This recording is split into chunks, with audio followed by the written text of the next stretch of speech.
நகராட்சிக்கு உட்பட்ட 16வது வார்டில் ராஜாஜி தெருவில் திடீர்னு மழை காரணமாக ஒரு பெரிய பள்ளம் வந்துருச்சு.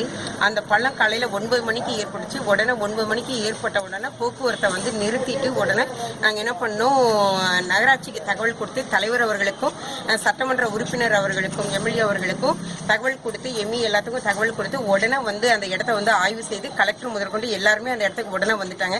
வந்தோன்னா போர்க்கால அடிப்படையில் தமிழக முதலமைச்சர் அம்மா அவர்களின் போர்க்கால அடிப்படையில் உடனே சீர் செஞ்சு இதை மக்கள் போக்குவரத்துக்கு உடனே திறந்து விட்டுருவோம். அதனால மக்கள் போக்குவரத்தை நாங்கள் நிறுத்தினால உடனே பெரிய விபத்து ஏற்படுறதை தடுத்தாச்சு. உடனே சட்டமன்ற உறுப்பினரும் கலெக்டர் அவர்களும் தலைவர் அவர்களும் உடனே வண்டி கொண்டு வர சொல்லி எல்லா ஏற்பாடுகளையும் செஞ்சிட்டு இருக்காங்க. அதனால எந்த பிரச்சனையும் இல்லை.